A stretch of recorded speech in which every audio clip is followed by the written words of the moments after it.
Hey guys, what's up? It's Imurgency and welcome back to my channel. Before we get into anything, I just want to say, I did a bad thing, yo. I watched the Hype House Netflix show on Netflix. And don't hate me, I know, hold up. I did this for a noble cause. I did this for you, actually. I did this for you. So put the pitchforks down and let's have a little conversation because I watched the Hype House Netflix show, so you didn't have to. Let's get into it. Y'all saw the transition right there? Y'all saw how I did that? Oof. My mind. Just a quick reminder, if you haven't already and you are new to this channel, then make sure to subscribe and turn on post notifications because it helps out a lot, as well as leaving a like on this video because that also does wonders for the algorithm. And if you want to see more of me in my face, you can follow me on my socials here at Imurgency. But let's get into the Hype House, friends, because we have a lot that we need to discuss. Before we actually get into talking about the show itself, I do want to lay a quick ground rule that I will not be personally dragging anyone's individual character in this show like I do for my other show reviews, simply because this, of course, it's reality TV and it's dramatized, but these are real people and these are real people's lives. Does that mean I am not going to hold some people accountable who have been notoriously problematic? No, because there are quite a few of those in the show. But as far as going out of the way to like bully or like expose or like be super negative or nasty, that's not what we're doing here. And I encourage you to do the same. You can hold people accountable, but don't bully them. I wrote a whole paper on it. But without any further dilly-dally, let's get into it. Let's talk about it. The first thing that I really want to say and express to this show, for those that have not seen it and those that will never see it, which I assume might be a lot of y'all. I don't know, I couldn't really tell. But in my humble opinion, I feel like this was a show, a series that didn't necessarily need to exist, specifically on the Netflix platform. Because I feel like there are a lot of other shows that provide a different level of depth and a different level of plot that have been canceled or moved, whatever, and I completely understand why the Hype House got this show. Like, the numbers are great, they bring in a really huge audience, like I get like the logistics behind it, but in terms of just objective entertainment, I don't know, this wasn't really the medium. Like, honestly, watching through this show, I really think this could have been summarized in like one of those Snapchat shows, like a good old Snapchat moment, like Nikita who's in the show. She had a Snapchat show. I feel like they could have thrown that there, or did like what any other influencer does and do like a little MTV uncut whatever thing on YouTube. Because like in terms of like the social media sphere, it is dope to see creators break into like the traditional media sphere in terms of like entertainment, like shows and TV and whatever. It just sucks that the people that got that platform are the Hype House. Because I feel like what they brought to the show wasn't necessarily deserving of like high praise and caliber and tier. And let me tell you why. The entire plot of this season basically revolves around this main issue between Lil Huddy and Thomas, who's like the Hype House manager guy. Mind you, I did not know much about the Hype House before watching this show. But like I was saying, the main conflict is between Lil Huddy, who is butting up and being famous and like getting all these different opportunities to make music and just go mainstream. Then Thomas, who's kind of salty at Lil Huddy for being successful and not really paying his dues back to the Hype House and back to Thomas. And the plot itself is just really weird because like, why are you not supporting your friends' happiness and their success? Like, why was Lil Huddy painted out to be a victim in this scenario for this specific thing? Like, they keep mentioning how they're kids, and Thomas, the Hype House manager, is like one of the oldest people in the house, so he should understand. Like, maybe Lil Huddy doesn't really understand the full gravity of like what he's doing. Of course, it is kind of shady to like blow up and then not really acknowledge who helped you there and like who helped you in the beginning, but at the same time it didn't seem like there was any genuine bad blood. It just seemed like manufactured plot just for the sake of having like a story arc. Like, literally it was just filled with 8 episodes of them manufacturing drama and Lil Huddy's series of awkward laughs that for some reason they just left in every single time. And this whole show's plot is just so interesting because it's literally telling the story of something that happened very publicly, but months and months later. Like, they really tried to build up the whole thing like the Hype House is disbanding, like the Hype House isn't what it used to be, like we didn't already know that they kind of fell off months ago. Like, and of course, understandable, like maybe this was geared towards an audience that didn't necessarily know all the details, or like they really could have no control over that and we're just trying to like document the end. But like, I feel like they gassed it up to make it seem like something different than what we saw happened was going to happen, and what we expected to happen ended up happening. You're like, oh, well, shit, I already knew that.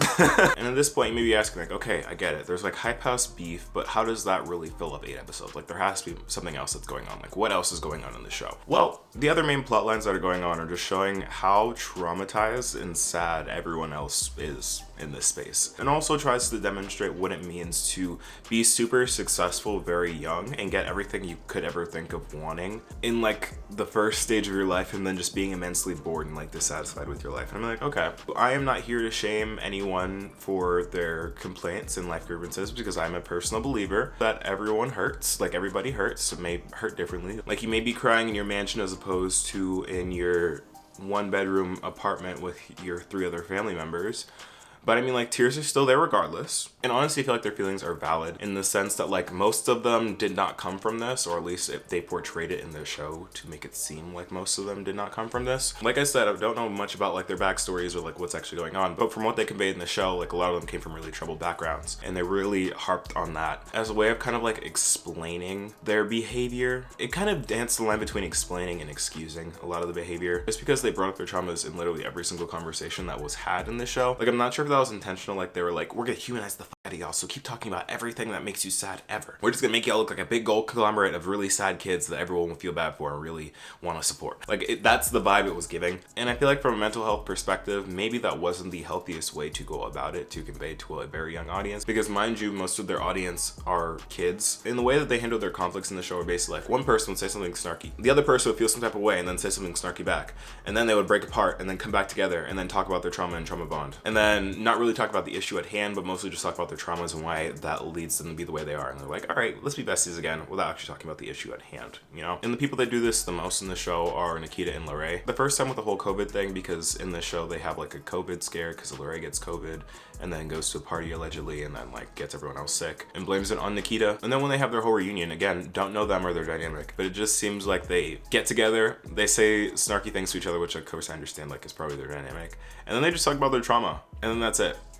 They hug it out. And talking about your trauma is something good to do and like something healthy to do in order to move past it or like learn to like deal with it better. But I feel like the way that they presented it was just like trauma dumping, and some of it being kind of unwarranted and unnecessary. Like that's not how actual conversations go. And everyone's mental health journey is different, but like in my opinion, I feel like it just didn't seem like super genuine. Like I just didn't really feel like they were taking accountability for things that are actually going on. And that leads me to the second instance that I feel like was one of the most controversial things in this show that people were talking about, was the conversation between Nikita and Lorray talking about the elephant in the room, Nikita blackfishing. If you've been on the internet for a while or even know anything about Nikita Dragon, you know that she has been in very hot water for picking a new race every day and just generally appropriating and blackfishing and all of that without really showing any form of like acknowledgement for like what she's doing or any form of apology. And the way that they framed it in this show is that they had Lorray come on and confront her, and I'm sure the intention was good, but it really just did feel like a PR stunt. Like it felt like this was like forced. I don't feel like they got to the root of it. The conversation basically boiled down to Lorray being like, I'm getting a lot of backlash from the Black community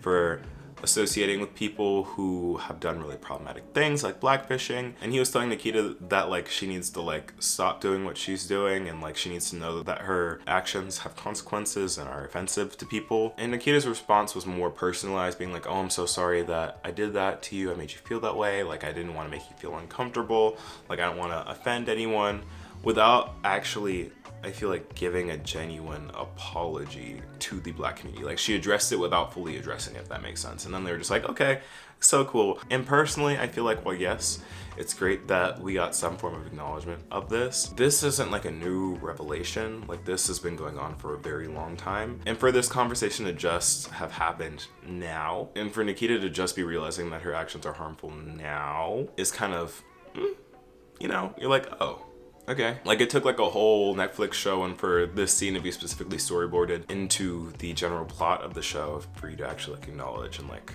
say anything that was kind of decent. I don't know.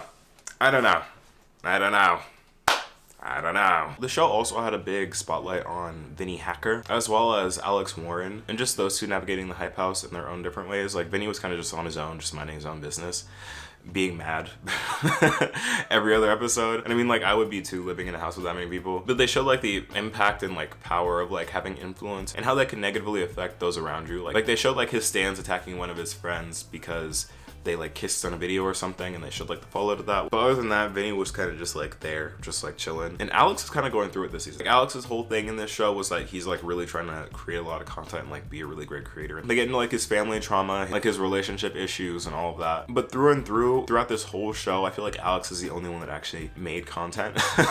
Like that entire show, Alex was the only one consistently making content or making content at all.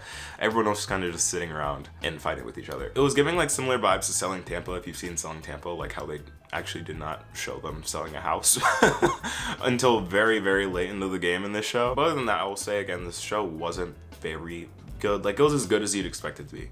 Like, it wasn't awful, it wasn't terrible, but it was also nothing they're like really rave about. But again, yay for creators breaking into mainstream media and entertainment. Just unfortunate that it couldn't have been featuring a set of creators that were less problematic and honestly more diverse. But yeah, that's all I got to say about this show, y'all. But let me know what your thoughts are down in the comments below. Thank you so much for watching. Again, if you're new to the channel, then hit that subscribe button and turn on my post notifications so you never miss when I post. If you enjoyed this video, let me know by leaving a like because that helps out this video a lot. And follow me on my socials here at Imurgency for more content from me. But other than that, y'all, thank you so much for watching. I've been Imurgency and I'll see you in the next video. Peace.